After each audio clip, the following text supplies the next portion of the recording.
કામ, ક્રોધ, મોહ, મત્સ્ય, અભિમાન આ બધા આપણા અંદરના શત્રુ છે. ગુરુજીના નામ લીધો માળા છે દુઃખ, નારાયણ નામ લીધો માળા છે દુઃખમાં. નારાયણ નામ લીધો માળા છે દુઃખ,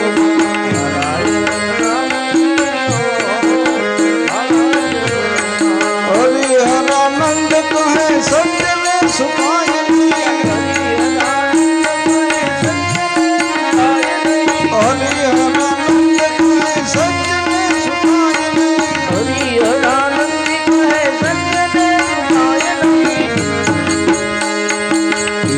ભૂલાય નહીં હો મારા છે દુઃખ. ગુરુજીના નામ લીધો માળા છે દુઃખમાં. ગુરુજીના નામ લીધો મારા છે દુઃખ, ગુરુજીના નામ લીધો માળા છે દુઃખમાં. નારાયણ નામ લીધો મારા છે દુઃખ, નારાયણ નામ લીધો માળા છે દુઃખમાં. ઘણા વર્ષો પહેલા દાદાએ ધરમનગરમાં મારી કથા સાંભળેલી. એમની ઈચ્છા હતી કે ક્યારેક કથાનો અમને લાભ મળે. એવા આપણી સોસાયટીના ભૂદેવ આજ વ્યાસપીઠનું સન્માન કરે છે. આપણે એનું તાળીઓથી સન્માન કરીએ. ઘણા વર્ષો પહેલા આપણે અહીંયા ધરમનગરમાં વાડીમાં બેઠેલી અને આ 25 વર્ષ પહેલા દાદાએ, ત્યારે તો નાના હશે, શરૂઆત 25 વર્ષ પહેલાં એમણે ધરમનગરની વાડીમાં અશ્વિની કુમાર રોડ ત્યાં એણે મારી સપ્તાહ સાંભળેલી. અને પછી ક્ષમા સોસાયટીમાં એ ઘણા વર્ષો પહેલાં બેઠેલી. ત્યારે લુવારિયાના પરિવાર, લુવારાવાળા લાલજીભાઈ બિહારીથી, એમના ભાઈ ઘણા વર્ષો પહેલાં અમારે રહેતા રતનજી પાર્કમાં વાસ્તુ કરવા આવેલો. પણ હવે અત્યારે તો ક્યાં રહેતા હોય, સોસાયટીમાં રહેતા હોય બહુ ખ્યાલ નથી. લુવારાના છે. એમના ભાઈ ધરમનગરમાં રહેતા લાલજીભાઈ. અને લાલજીભાઈના એક ભાઈ, એમનું નામ તો હું ભૂલી ગયો, પણ એમને ત્યાં હું 25 વર્ષ પહેલાં વાસ્તુ લેવા આવેલો. રહેતા ને શેરીમાં, ગામ લુવારા હતું. હા છે, અત્યારે રહે છે. હા, ગોદાવરી બેનના ભાભી થાય. ગોદાવરી બેન અકાળાવાળા ડાયા પાર્કમાં રહેતા, અત્યારે નારાયણનગરમાં રહે છે ગોદાવરીબેન. તમે અત્યારે રોજ છો ને અહીંયા? હા, એ તમારા મકાનનું વાસ્તુ લેવા હું આવ્યો હતો. 25 વર્ષ થયા હશે અંદાજે, ઘણા વર્ષ બહુ યાદ નથી, 25-30 વર્ષ થયા હશે. તો ખૂબ ખૂબ આમાં ઘણા બધા યજમાનો આપણને ઓળખે છે. પણ કથામાં આવી ત્યારે બધા ભેગા થાય, મેળાવડો થાય ત્યારે બધાને આપણે ઓળખીએ, સિવાય તો આપણને ખ્યાલ ન આવે. પણ મને એટલું યાદ હતું કે 25-30 વર્ષ પહેલાં હું અહીંયા વાસ્તુ કરવા આવેલો. પણ કઈ શેરી એ પશુ અત્યારે બધું યાદ નથી. હા, તો ક્રોધ છે ને એ પાપનો મૂળ છે. બને ત્યાં સુધી ક્રોધને કંટ્રોલમાં લઈ લ્યો. તમે આખો દિવસ ભગવાનનું નામ લ્યો, પણ 10 મિનિટ ક્રોધ કરો એટલે એ બધું પુણ્ય આપણું ખતમ થઈ જાય છે. ઘણા અમને પૂછે, બહેનોએ અમને પૂછે કે દાદા ક્રોધ બહુ આવે છે, ક્રોધ કંટ્રોલમાં નથી રહેતો. ક્રોધ આવે ત્યારે મૌન થઈ જવાનું. આપણે દેશમાં ગાડી લઈને રાજ્ય જતા હોય, 4 વ્હીલ ગાડી લઈને, તો સામે એક ગાડી આવતી હોય, એ ફોક્સ લાઇટ વધારે તો આપણે ડીમ કરવી પડે. આપણે વધારે લાઇટ ફોક્સ કરીએ તો સામેવાળા ડીમ કરે. જો બેયની ફોક્સ લાઇટ થાય તો બે અંજાઈ જાય, ગાડીનું એક્સિડન્ટ થઈ જાય. જીવનમાં શક્ય હોય ત્યાં સુધી ક્રોધ ન કરવો.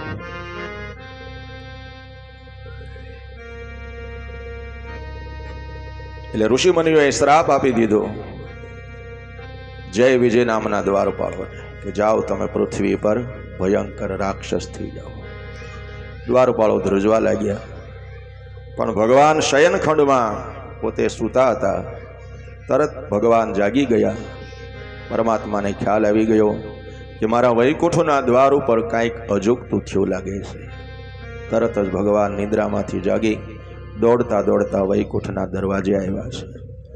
જોયું તો દ્વારપાળો મસ્તક નમાવીને હાથ જોડીને ઊભા છે. પણ સનકાદિક ઋષિમુનિઓના ચહેરા પર ક્રોધ છવાયેલો છે. જો આ શૃંગી ઋષિના દીકરા શ્રમિકે ક્રોધ કર્યો, પરીક્ષિતને શ્રાપ આપ્યો, પરીક્ષિત રાજાને એટલે દુઃખી થવું પડ્યું ને. એટલે બને ત્યાં સુધી ક્રોધ કરવો નહીં, ક્રોધને કંટ્રોલમાં લઈ લો. અને ક્રોધને કંટ્રોલમાં લેવા માટેનું એક જ રામબાણ ઈલાજ છે મૌન. ક્રોધ આવે ત્યારે મૌન થઈ જવું, ભગવાનનું નામ લેવા મળવું. એ ક્ષણિક જ હોય છે. દૂધ કેમ ઉભરો આવે પછી પાછું બેહી જાય. એક ક્ષણિક ક્રોધમાં માણસ ન કરવાનું કરી બેસે. ક્રોધ હોય 5 મિનિટનો, પણ વર્ષો સુધી એને પીડા ભોગવી પડે એવું 5 મિનિટના ક્રોધમાં માણસ અવળું પગલું ભરી લે. ત્યારે મૌન વ્રત ધારણ કરો. ભગવાને ઋષિમુનિઓને પૂછ્યું કે હે ઋષિમુનિઓ, આજ મારા વૈકુંઠ ધામમાં આવીને તમને આટલો બધો ક્રોધ કેમ આવ્યો? ત્યારે ઋષિમુનિઓ કહે છે, પ્રભુ આજ એકાદશીનું અમારે વ્રત છે. અમે પૃથ્વી પરથી આવ્યા મૃત્યુલોકમાંથી તમારા દર્શન કરવા માટે, તો આ દ્વારપાળો અમને અંદર જવા નથી દેતા. દ્વારપાળોએ કીધું, પ્રભુ આપનો આદેશ હતો, આપ શયનખંડમાં નિંદ્રામાં હતા, એટલે તમારી નિંદ્રામાં ખલેલ પડે એટલે અમે એમને કીધું થોડી વાર તમે અહીંયા બેસો, ભજન કરો, સત્સંગ કરો, ધૂન ગાઓ. ભગવાન હમણાં નિંદ્રામાંથી જાગે એટલે હું તમને અંદર લઈ જાઉં ભગવાનના દર્શન કરવા માટે. તો એમણે એમને ક્રોધાવેશમાં શ્રાપ આપી દીધો કે તમે જાઓ પૃથ્વી પર રાક્ષસ થઈ જાઓ. ત્યારે ભગવાન પરમાત્મા શ્રી હરિ અખિલ બ્રહ્માંડ નાયક ઋષિમુનિઓને ભગવાન હાથ જોડીને પ્રાર્થના કરે છે કે હે વાલા સંતો, તમે મારા દ્વારપાળોને શ્રાપ આપી દીધો, ભલે આપ્યો એનો વાંધો નહીં, પણ શ્રાપમાં કાંઈક થોડોક ફેરફાર કરો. એ મારા શરણે છે, મારા વૈકુંઠ ધામમાં છે, ને મારા વૈકુંઠ ધામમાંથી એની અધોગતિ થાય તો કાલ દુનિયા મારી ટીકા કરશે. જોયું ભગવાનનો દ્વાર ઉપર શોકી કરનારા દ્વારપાળોને આવી અધોગતિ. શ્રાપમાં કાંઈક ફેરફાર કરો. ઋષિમુનિઓએ કીધું, પ્રભુ હવે શ્રાપમાં તો શું ફેરફાર થાય? મુખમાંથી નીકળી ગયેલા શબ્દો ફરી પાછા થોડા મુખમાં જાય? તો અત્યારે બધા એમ કે હું મારું નિવેદન પાછું ખેંચી લઉં છું, પણ એ બોલેલા વેણ થોડા પાછા નીકળે? કાંઈ થૂક્યું થોડું ગળાય? જે ઉર્જા નીકળી ગઈ મુખમાંથી, શબ્દરૂપી પ્રાણ, એ ફરી પાછા મુખમાં આવતા નથી. એકવાર નદીમાંથી પાણી વહી ગયેલું, દરિયામાં ગયેલું, એ જ પાણી પાછું નદીમાં નથી આવતું. નદી સતત 24 કલાક વહેતી હોય, પણ નવા નીર આવતા હોય. જે વહી ગયેલું પાણી તો સમુદ્રમાં ભળી જાય છે. વહી ગયેલું પાણી ફરી પાછું નદીમાં નથી આવતું. એમ મુખમાંથી નીકળેલા શબ્દો ફરીવાર પાછા મુખમાં આવતા નથી.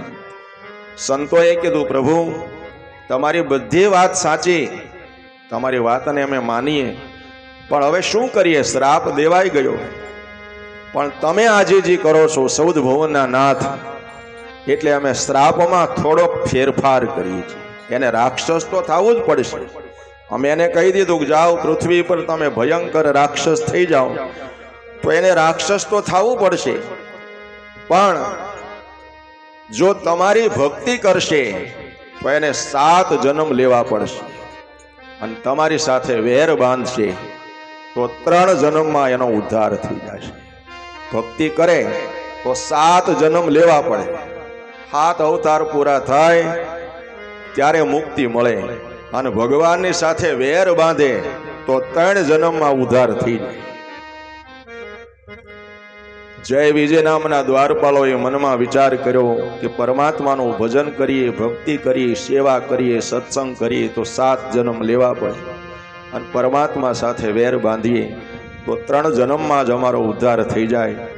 એટલે 2 દ્વારપાલોએ નક્કી કર્યું કે આપણો તામસી દેહ, આપણાથી ભજન નહીં થાય, એટલે આપણે ભગવાન સાથે વેર બાંધીએ.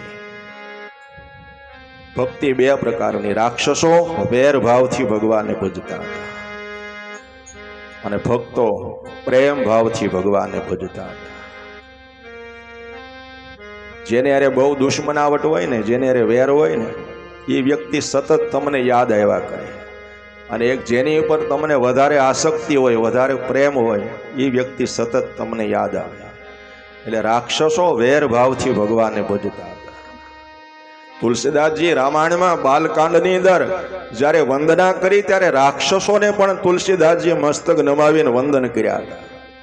કોઈ મહાત્માઓએ પૂછ્યું કે રાક્ષસો તો રામના વેરી હતા, રાવણે માતા સીતાનું અપહરણ કર્યું, ભગવાનને દુખી કર્યા, તો તમે રાક્ષસોને શું કામ હાથ જોડો છો?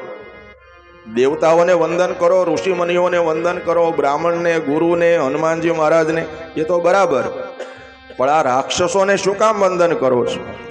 ત્યારે તુલસીદાસજીએ જવાબ આપ્યો કે રાક્ષસોએ મારા રામને ભજ્યા હતા, એણે વેર ભાવથી રામને ભજ્યા હતા. રાવણ છે ને રામના હાથે મર્યો નથી, મારા રામને હાથે ભવસાગર તરી ગયો, એટલે હું રાક્ષસોને વંદન કરું છું. તુલસીદાસજીની દ્રષ્ટિ કેટલી પવિત્ર હશે, એને રાક્ષસોમાં પણ રામ દેખાણા. અને છેલ્લે બધાને વંદન કર્યા ત્યારે છેલ્લે એમ લખ્યું, સિયા રામમય સબ જગ જાની કરહુ પ્રણામ જોરી જુગપાલ. આખું જગત સીતા રામમય છે, પુરુષો બધા રામ છે, અને આ દેશની બેન દીકરી માતા એ બધી સીતાજી છે. એટલે તુલસીજીએ કીધું કે સિયા રામમય સબ જગ જાની, આખું જગત સીતા રામમય છે.